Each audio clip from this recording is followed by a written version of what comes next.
Hey crafty cuties, welcome back to Paper Terrace. If you're new, I'm Jessica. Today we're gonna make some layered embellishments. We haven't done this in a while and I thought it would be fun to create some layered embellishments. You can craft along with me or just hang out. I get lots of questions on people asking like, what's my method to layering on different projects, but mostly embellishments. So I've done lots of videos sharing like my tips or like what I follow to create layered embellishments that are like easy and I don't have to think through too much all the time.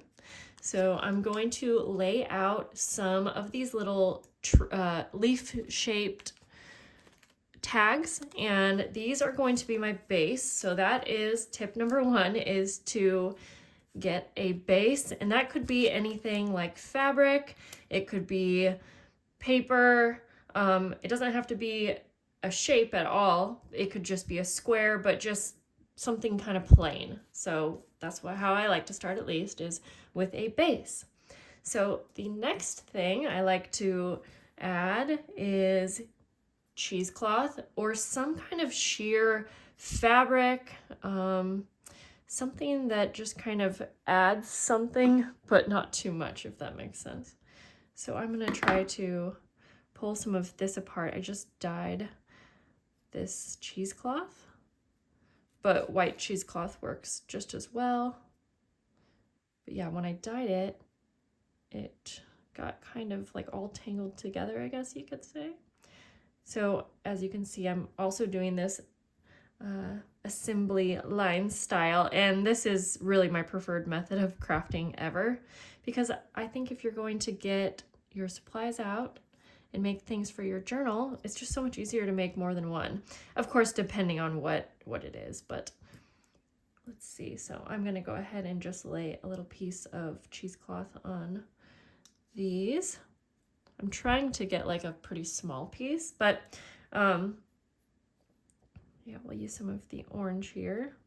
Maybe if I cut it, it'll be easier to pull apart.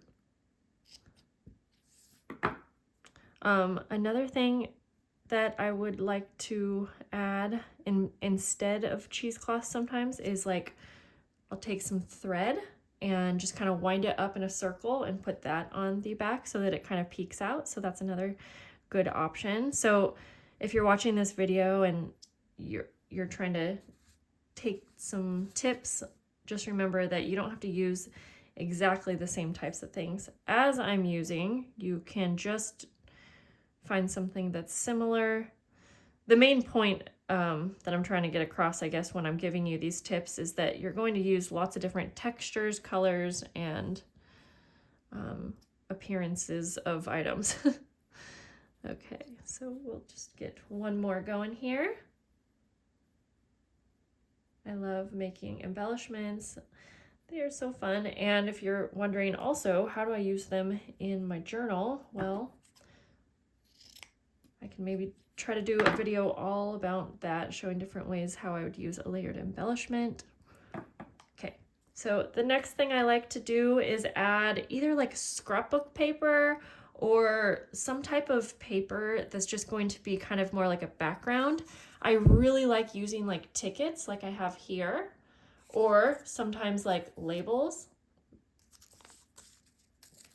Just something that's peeking out, but I really like the craft color of these, but I'm realizing also that I have craft bases on those ones, so we'll use something else for those. I'll try to use a variety of things. I can't tell if this leaf is supposed to be up or down because it has the little hole down here, but that's okay. It's not really going to matter when we're all done. Okay, so we'll go like that. Let's, actually I'll just use scrapbook paper for the next couple. Let me grab some here. Just something to peek out. Now I'm having trouble finding.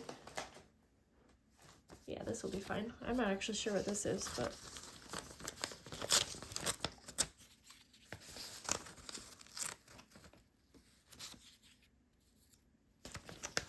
I don't want it to be too big. I just want it to kind of peek out there. And then I have a doily So you can kind of see how I'll just kind of use like whatever I've got available. This is just, again, a little piece of doily, and that's kind of a fun texture as well since it has the pretty lacy edges. Then the next thing that I would like to add is either, depending on what I already used for the first layer, I like to add either some fabric, some trim, or like ribbon. And I have this, let me grab the end of it, this really pretty leaf ribbon here. And so I'm going to add this for a few of them at least. And you just need the smallest little piece.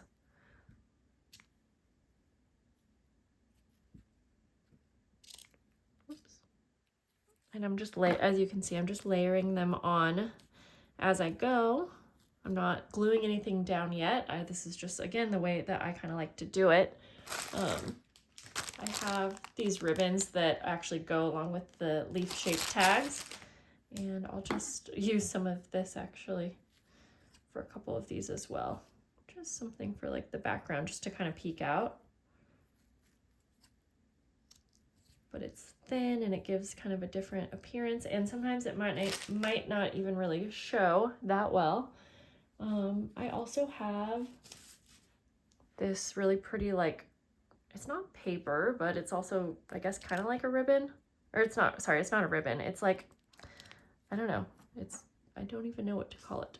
And I'm going to go ahead and use some of it though. There's not really any rules how many items you have on your layers. I don't like to go overboard, but I like to have quite a few pieces, obviously, as you can see. So now I could either add like a label or something for like my focal point.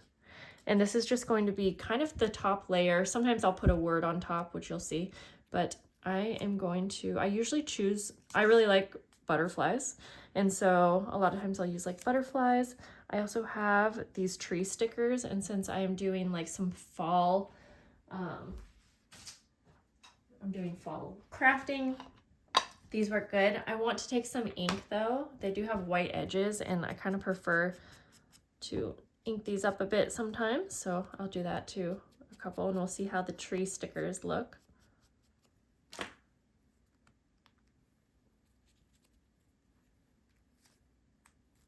I really like this tree sticker for some reason. I think it's cute. Okay. And I'm just going to ink it up again, just around the edges. I'm not taking the backing off this sticker. I could, but so as you can see still, I'm just kind of laying everything on down. And when we pick it up to finalize it and staple it, I'll just kind of rearrange everything one last time. Let's see, we'll also do some more butterflies. I do sometimes like using like a little stamp like this. I have these like stamp stickers, embellishments. And it just depends if I think that's a good focal point or not. Let's see, I'm just grabbing, I have some things over to my side here.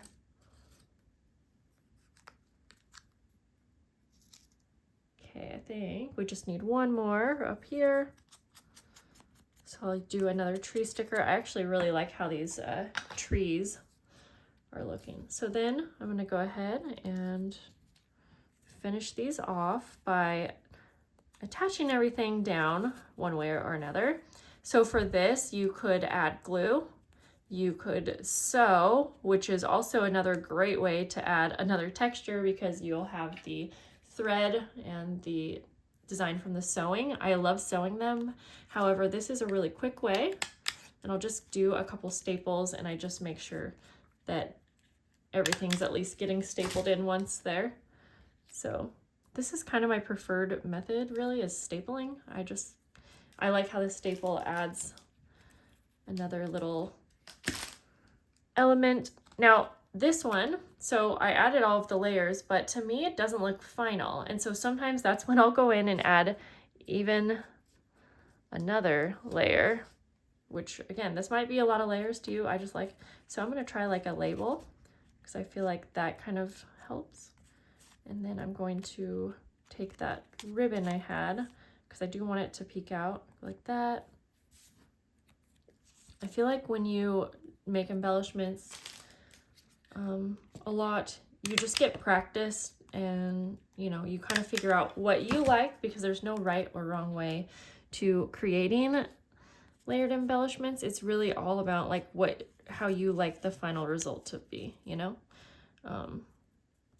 And of course you can take these same ideas, and if you are making a themed journal, let's say you're making a journal, a nature journal, obviously these would work for a nature journal, but maybe you're doing like a vintage children's journal, you could have the focal point on those be, you know, a little kid or a little something from one of your vintage children's books.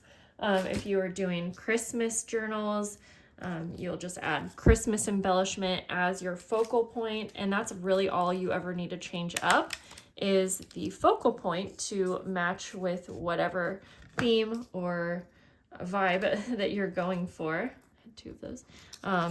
So that's why I personally just like these steps, because it really works for any type of embellishment that I'm creating. Yes.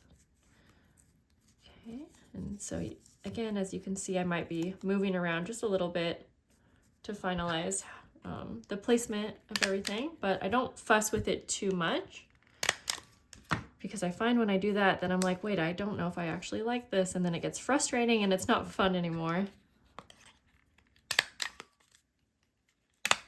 But I really like the cheesecloth peeking out behind. So these can definitely be done.